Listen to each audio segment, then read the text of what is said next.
Ladies and gentlemen, welcome to episode 7 of The Digital Grocer. I'm your host, Sylvain Perrier, President and CEO of Mercatus Technologies. And as always, joining me in the studio is Mr. Mark Fairhurst, our Senior Director of Marketing. Welcome, everyone. It's great to see you, Mark. And at the board is, I like to call him Scotty, but there is no warp speed on this podcast, Kevin Glenn. How's it going? Gentlemen, I'm so happy we're back from episode 6. Episode 6 was really kind of cool. We talked about cyber insurance with our friends over at Martin Mary Reed, and the feedback and the questions coming out from the industry has been tremendous. I don't know if I told you guys I was on the phone the other day with a company from Israel who's actually in our space. Okay. And they said, we love the podcast. They're actually subscribing. Yeah, they're subscribed. Wow. And they're so excited. And they love it because I know we actually normally release our episodes on Sundays, right? To kind of queue it up for the week. Yep. So they work on Sundays, and they play it in the office out loud on a speaker. That's fantastic. That's great, right? So they're like, they had a bunch of questions, and they're going to send questions. You know, the one thing that's really interesting about the space that we're in grocery retail is, you know, historically we used to say, oh, the landscape is going to rapidly morph and change. It's happening today. There isn't a week that goes by where there is a major announcement, whether it's a new partnership, whether it's a new piece of technology. Even greater than that is we're actually now seeing retailers kind of morph the way that they do business. You know, we did the interview, I think, Mark, was it last week or the week before with Canadian Grocer? Yes. Yeah. Yep. Right. I think, and the whole title of it was autonomous vehicles. Correct. And they wanted our opinion in terms of, you know, do we see grocers adopting autonomous vehicles? Yep. And, you know, we made the point of, you know, for us to see really drastic change in this space, it's going to take the large 3 automotive manufacturers to really lobby the governments hard. But it doesn't preclude the fact that we're seeing some tremendous investment in this space. You know, Kroger working with doing a pilot in California in terms of delivering groceries in an autonomous vehicle. And I think that's great. We have this amazing show coming up in Las Vegas. Yes. I think it's at the end of October. Yep. It opens on the Sunday. Yes. The 28th. Yes, 28th. Yep. Grocery Shop, which is a spin-off of Shop Talk. We were at Shop Talk, the last, which was this year. The grocery track was phenomenal. The content was amazing. The attendees and the buzz was just great.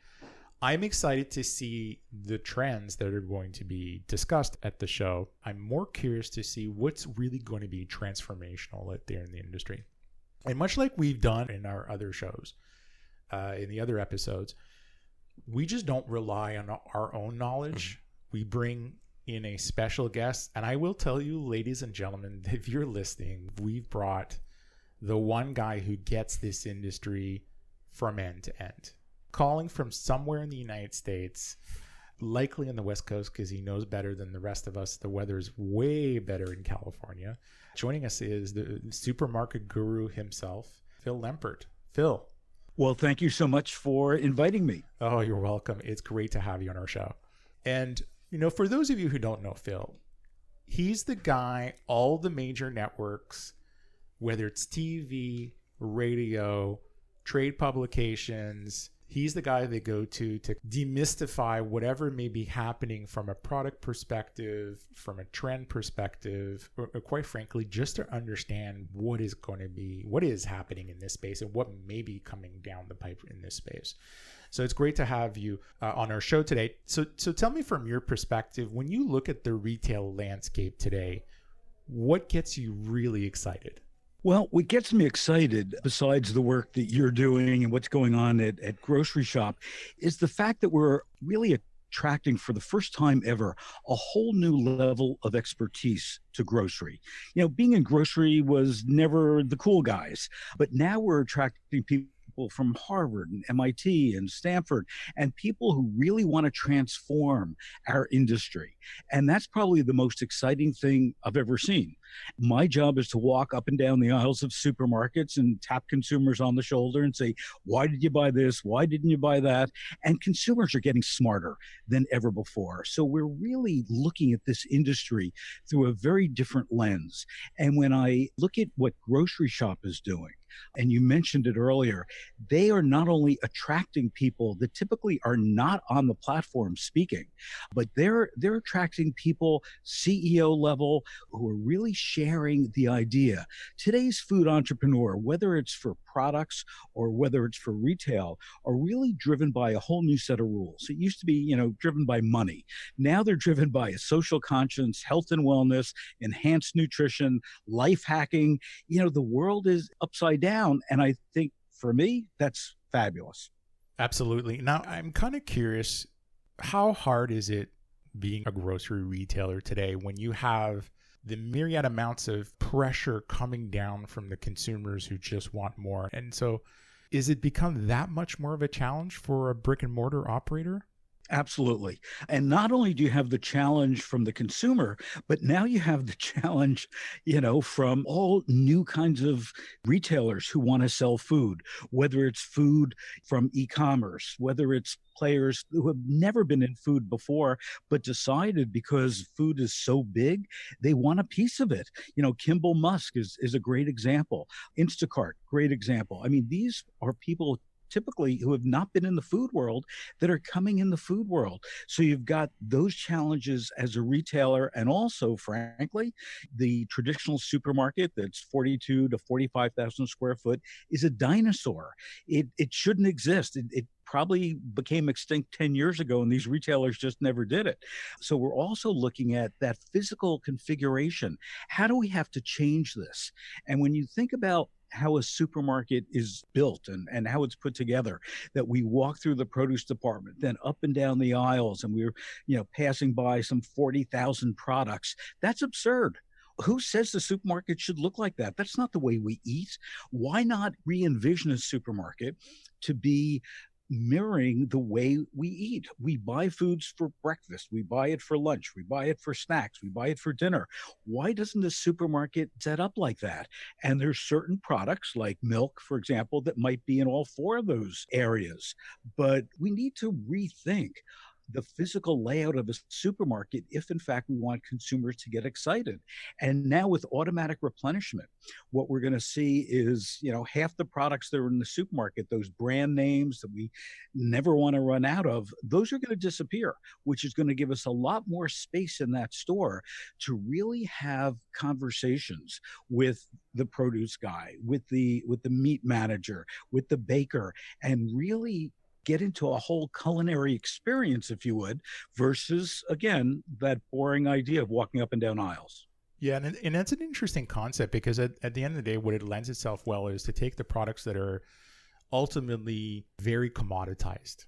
Mm-hmm. I can get these online. For us at home with me and my wife, I won't go to the grocery store to buy Tide detergent. Not being offensive to Tide, I think it's a great product, but I don't need to see it on a store shelf.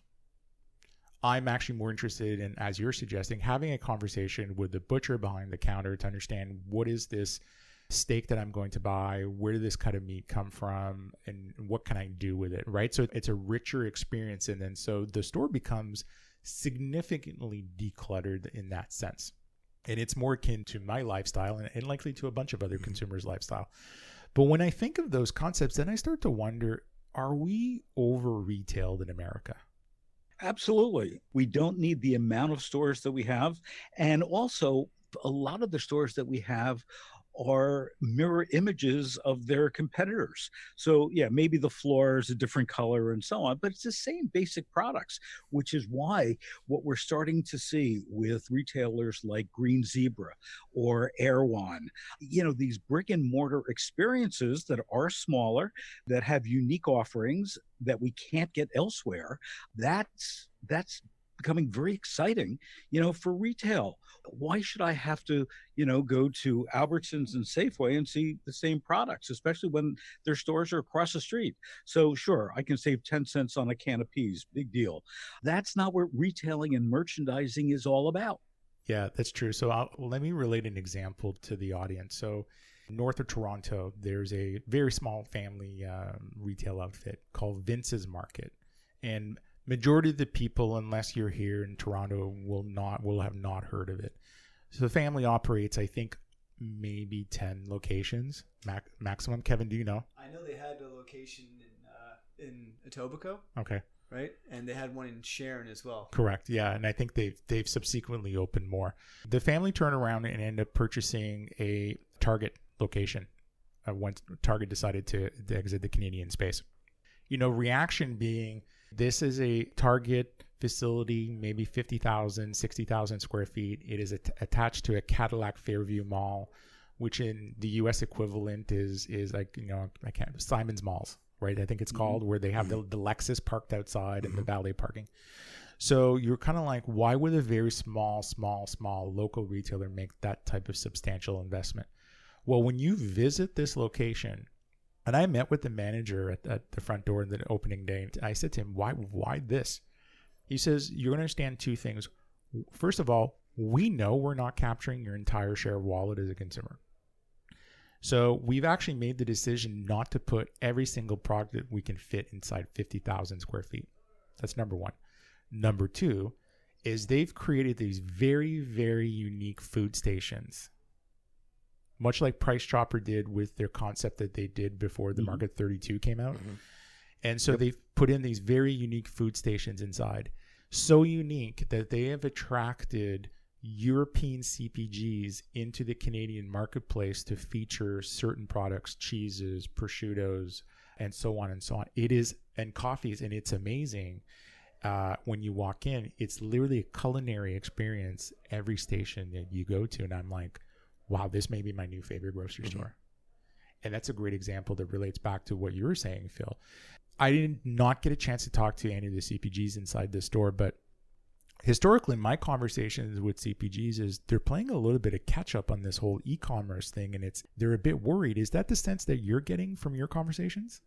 Yes, I think that not only CPGs, but also retailers are fearful of what's going on with e-commerce. E-commerce in the States is now about 2%. That's it. I mean, some people have said it's going to go to 10%. I don't think so until we get to that automatic replenishment that we were discussing, where our refrigerator doors and our cupboards have scanners built in and the shelves are scales, and it can automatically monitor when I'm going to run out of that milk, and it sends me something on my phone saying, you're going to run out of milk in a day. Should we order it? And I just press yes, and it magically arrives. I think that right now, and there are a couple exceptions, I think Walmart with Jet.com is an exception, but right now, all these people are just throwing everything they can against the wall to see what sticks. We don't know where e-commerce is going to go. I think we have an indication. If you look at Target, purchasing Shipt, what they want to do is they want to build a relationship, not just deliver groceries. So their model, Shipt's model, is that every time you order, you have the same person picking your food and delivering your food to you. And that elevates that whole experience, unlike Instacart, where basically I've probably ordered from Instacart 100 times since they've been in the Los Angeles area. I've never seen the same person twice. So it's a very different model. And it's interesting to see what retailers are going to do. Basically, the retailers are telling me that Instacart is a short-term solution for them. They're going to want to do it themselves, whether they go out there and buy Instacart or some of the others, the way Target bought Shipt, but they want to control it more than it's being controlled now. As far as e-commerce goes for CPG companies, certainly down here in the States, Dollar Shave Club is that perfect example, and Bon Bosch socks and so on, going direct to the consumer. And we're seeing a lot more of these CPG companies, including food, wanting to go direct to the consumer, again, to build that relationship. Because at the end of the day, that's all you've got. You've got a relationship. You can always have somebody make a better looking product, a cheaper product, a higher quality product, whatever it is. But it's that customer relationship that, whether you be a retailer or a CPG company, that you need to own and to protect, because that's how you're going to make your money. No, absolutely. And I feel like when we started our business here at Mercatus, we were really ushering the notion of e-commerce 2.0. And 2.0, really what it means is not so much a closed system, more platform-based, the ability for a retailer to leverage the investments that they've made in other pieces of technology by integrating them into a central platform and so on. And then we rapidly went through what I don't want to call it a 3.0. I think it's more of a 2.5. This notion of the gig economy, right? Let's super commoditize this element of this last mile and swing the pendulum towards that area. And I can see why retailers would want to try that out, because, when your biggest expense is your labor and someone offers you a solution where they take that expense away from you, the cost of trying it is next to nothing. But I can imagine if you wake up one morning and suddenly you realize, well, wait a minute, this is a full-fledged business. I can make money at this. What do I do? I can expect some retailers today are kind of waking up, and it may be a little bit of a state of panic. Absolutely right. Because again, not only do you want to own it from a quality standpoint, but when I think, and I buy, as you probably do, a bunch of things on Amazon. Amazon owns that relationship with me. Not one of the products that I'm buying has any kind of relationship with me. Some of them don't even know who I am. Some that do ship by themselves, do, but there's no contact. So, just picture Amazon owning that customer relationship. And if Safeway or Albertsons or Schnucks or any of these retailers lose that relationship and it goes to a third party, then all of a sudden you're really going to stay up nights worrying that, somebody's going to steal your business. Yeah, absolutely. I've tried ordering food, using Amazon, and it just, I don't know, this, for me, I feel like I'm cheating on my grocer. and it sounds kind of cheesy. I won't tell him. No, but it sounds cheesy even to hear myself say it. But really, there's something incredibly impersonal going to the door and there's a brown box and the tape says, watch our new TV series, Jack Ryan, whatever it's called. Mm-hmm. And there's something inside that it's supposed to be conducive to me, my survival and my health. I just don't know. I mean, I feel like I'm missing that emotional attachment. And when I look at these services, if it's not coming directly from the retailer, I don't know. I'm not connecting as a consumer. I get the convenience aspect of it, but it's just not the same. I'm kind of curious to hear from you. What gets you excited? Being the guru that you are, when you kind of look into your crystal ball, because I suspect you may have something that looks like that. When you look into it and you think, in the next 3 to 5 years, I'm really jazzed about this and I want to see that. Well, I think overall, what I'm really excited about is the fact that finally people feel the need to connect with their food, both intellectually and physically. So I think that that's big. And I think the tactics that that's going to take is going to be what's really interesting, that we're starting to see 3D printed food, talk about waste constantly. 40% of all food is being wasted. Well, you go into a supermarket and you look at their pastry case and there's beautiful birthday wedding cakes and everything else there that, the waste factor, in my opinion, probably is 40, 50%. Why can't we just have a 3D cake printed on demand? We're starting to see apps that connect farmers to consumers. So a farmer puts out what their crop is today and they'll deliver it to you. So I think technology really having a huge place. And talking about technology, cellular agriculture gets me really excited, because when we look at how we are growing our food, how we're growing our livestock, it's a very inefficient system, especially as we now have more climate change than ever before. And we have all these factors. If you look at the hurricanes that just took place, here on the East Coast, I mean, we have lost tens of thousands of pigs, a couple 100,000 of poultry, as well as the fields. And then what we have is we have all this land that basically is going to be destroyed for growing foods for another 5 to 10 years. So we've got to relook at that. And for me, a lot of that has to do with indoor farming that we're starting to see really taking place in Europe and in Asia, where we can grow our foods faster because the lights are on 24 hours a day. We don't rely on the sun, where it's a controlled environment. We don't have food safety issues like we had earlier this year, that the government still doesn't know where E. coli, hit the whole arugula business. And arugula has still not come back from that. So I think technology gets me very excited about what's going on, both from farm as well as connecting us to farmers. And frankly, we're all going to win by that, because the more we know about our food, to your point, more emotional we can get about it, the better we're going to eat. I really suggest that one of the reasons that we have this huge overweight problem around the world is people are not emotionally connected with their food. They're just shoveling it in because they're hungry, or it's 12 noon, so it's time for lunch. But we have to make that mind-body connection and really be much more mindful of what we're eating if we're going to reverse that. Absolutely. And to add to your narrative, I can't agree more with this whole notion of the environment and how we grow food or raise farm animals, right? If we're seeing now in I think it's on the east coast of Canada, we're seeing a lot of Israeli farm growing techniques and technology trickling in. Even I was just having a conversation with some relatives last week in Leamington, Ontario, which is, you have all these hydroponic greenhouses. There's no soil involved whatsoever. Correct. Yeah. And the Israelis have become really famous in growing tomatoes in the desert, and using these types of technologies. That's kind of finding its way, because, Phil, you're so right. I mean, you get one hurricane, especially Hurricane Michael that just struck, eliminated literally, as you said, for 5 years, some of the best growing land for certain types of things.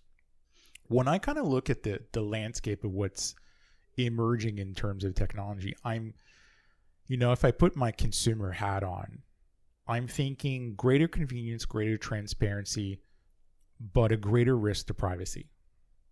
So that is one that, I'm keeping my eye out, where California is, by 2020, is going to come out with their own version of GDPR, which is really critical. And I think that's something that anyone who's running a loyalty program of some sort, or some sort of online registration mechanism where you're sharing private information, is going to have to keep an eye out.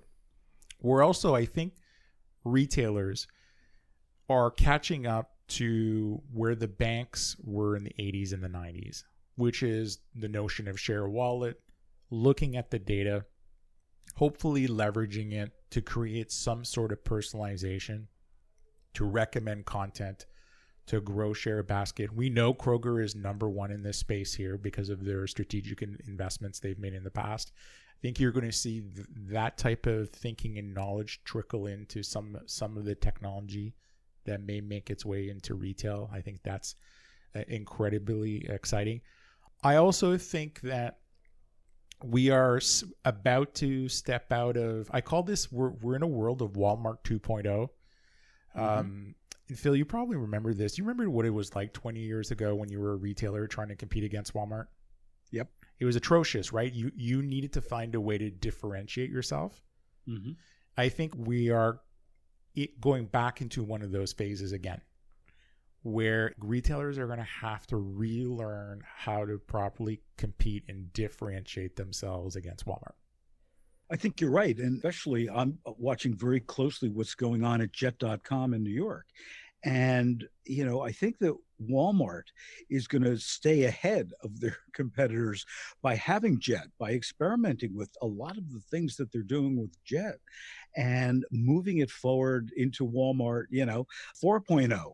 And everybody else is going to be playing catch up, because the first go around with Walmart, it was all about price and assortment, and nobody could beat their prices. But in the meantime, what Walmart has done is they've created a huge infrastructure that from farm right to the stores that nobody can compete with. So it's not just about price anymore with Walmart. It's being as smart as Walmart has been as a retailer. Absolutely. And I would say they've not been afraid to invest not only in infrastructure, but to invest in innovation and then the whole process. They're constantly out there experimenting with C-stores, other store formats, and so on. And I mean, even if you look earlier this week, at Sears filing bankruptcy, that's a perfect case where you had one of the top retailers in the world slowly, painfully going out of business because they just never got it. They weren't investing. They weren't looking at innovation. They weren't seeing what's next. They weren't getting online. Every retailer should be looking at that and get very nervous. Yeah, and I made the comment today on social media when the announcement came out last night. Ultimately, Sears, specifically in Canada, lost its way the moment they decided to abolish their catalog. And they had no hope in hell in surviving, because they had not even conceptualized, did they not conceptualize what was going to keep them afloat. They even, and this is a true story, they co-opted the idea of e-commerce to a series of organizations that were responsible for the publication of the catalog. So if that's not a recipe for disaster, I mean, I have no clue then what is. Exactly. If we think of their catalog as really the first direct-to-consumer play that anybody did, and then everybody, copied them, made it better. Then we got into QVC. Now we're direct-to-consumer from manufacturers. Yeah, they had it. But to your point, you can't sit back and stop innovating and stop thinking. And not everything that you're going to do is going to work. And not everything that you do is going to be profitable. But you need to be out there doing these things. Bringing it back to food in Chicago, Mariano's is really the leader, in my opinion, for grocerants, which is one of the reasons that I feel that Kroger, bought Roundy's and Mariano's. And I was just talking to Gary Zekel a couple of weeks ago. They had one of their grocerant offerings, which was their oyster bar. And it was written up, I think it was in Chicago Magazine, as the hottest pickup place Friday nights in Chicago, where people would go there instead of a bar to meet. And I said, how's everything going with the oyster bar and stuff like that? He said, I had to close them. And I said, what do you mean? I thought they were doing so well. He said, yeah, they're doing too well. There are not enough oyster shuckers in Chicago that I could hire or people that I could train. So again, the innovation has to keep on coming, whether it's a food service operation, whether it's a retail operation, whether it's a product. I mean, look at Apple. And everybody laughs the once a year, Apple meeting that they have where they talk about innovation and, the next series of iPhone. And then you have some of the pundits that say, oh, well, it's not that innovative. They haven't done anything. They are constantly pushing themselves to innovate, to create what's next, what's new. And even if it's little things, I think back on my iPhone that I have today versus my first iPhone. Wow, what a difference. And then I think back to what my iPhone is today to when I bought a Newton, and before that a mini computer. My iPhone does more, for $1,000 than a mini computer that I bought, 25 years ago for $100,000. And we went to the moon in 1969 with considerably less technology. Well, you guys went. I mean, we watched on TV in Canada. I'm sorry. So. Ladies and gentlemen, we're here with Phil Lempert. He is the supermarket guru. Now, Phil, you're going to grocery shop, and if our listeners want to get a hold of you, how do they do that? Sure. Well, at Grocery Shop, I'll actually be having 2 conferences there, what they call talks. So I have 4 presenters who get up, they talk for 7 minutes, and then I question them about their talk for 7 minutes. So on Monday, the 29th at 4:15, we'll be doing food safety and supply chain transparency. That's going to cover blockchain, Internet of Things and beyond. And then on Tuesday morning at 9:15, I have a panel using data to drive in-store conversion. And we're going to be talking about that, but I'll be there the whole time. You can always just send me an email, phil@supermarketguru.com, and we'll hook up. Oh, that's great. And Mark, if people want to get a hold of us for anything regarding the podcast, and if they want to get a hold of us at Grocery Shop? Yeah, absolutely. We're sponsoring Grocery Shop. We're one of the level 5 sponsors. We're thrilled to be able to showcase everything that Mercatus is doing and support not only our clients who are attending, but also our partners as part of our larger technology ecosystem.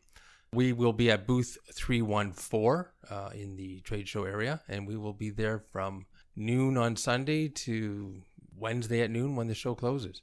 And we encourage everyone to stop by. To reach us any other time, please go to our website, www.mercatus.com. Find us at the bottom in the footer of our social channels. Follow us there.